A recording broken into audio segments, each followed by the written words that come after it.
what would you say to the average American at the time of a rising unrest and the uncertainty in the future?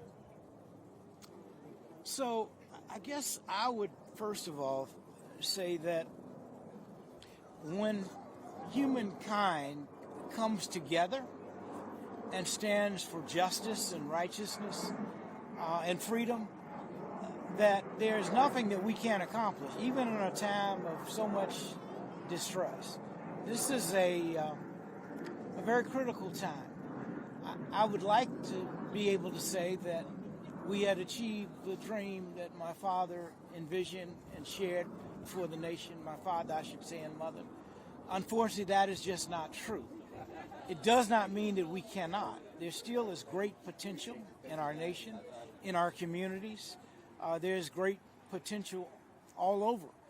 And what I hope people can find is again, I said earlier, out of the mountain of despair, you got to find a stone of hope so that we can lift people. This is a time of lifting. It's challenging in this nation and in this world where we are at odds from a war standpoint, potentially from a war standpoint, where we're at odds because of immigration. That is an issue that should be resolved.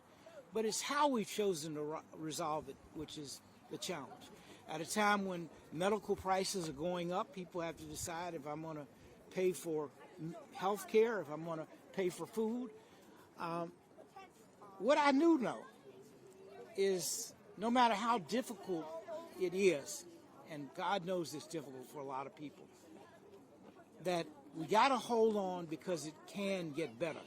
My dad, my mom, my family, hopefully we are showing the nation that endurance overcomes. I mean, there was no Civil Rights Act before 1964. There was no Voting Rights Act before 1965. There was no fair housing legislation before 1968. But because my dad and his team and many of us around our nation endured, today those things are barely in place, although there are some who are trying to turn the clock back. We cannot allow that. It is, the government is supposed to be for the people, we the people. When we the people stand up, and I must add in nonviolence, Dad's model showed that we can overcome. Historic weekend here in our area, especially in Virginia. The state elects its first female governor. Your thoughts on that, and does that get us closer to your father's dream?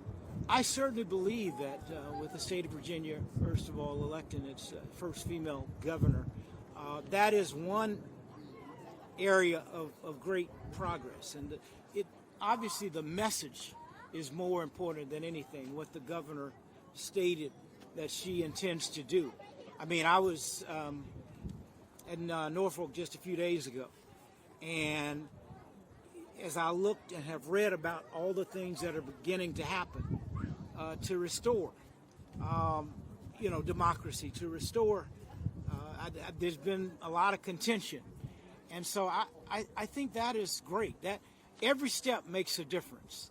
While we have a ways to go, every step is positive. And no one thing is going to be the fulfillment. It's a collective that will create the climate to make a better city of Arlington, or a better state of Virginia, or a better nation for us. You have people watching this on a stream right now. I'm streaming this live. If you could talk to them, what advice at this moment? I'm gonna actually ask my wife just I was because. going to answer that. Oh. That's okay. You didn't have to say. Okay, honey. Thank you, though. She's better than me, actually. So the question, I'm sorry. You just talking to the people that would be watching this on a stream, what advice could you give to the people these days? Well, I would say if you really look around, all of us, Dr. King's last book was entitled, Where Do We Go From Here, Chaos or Community?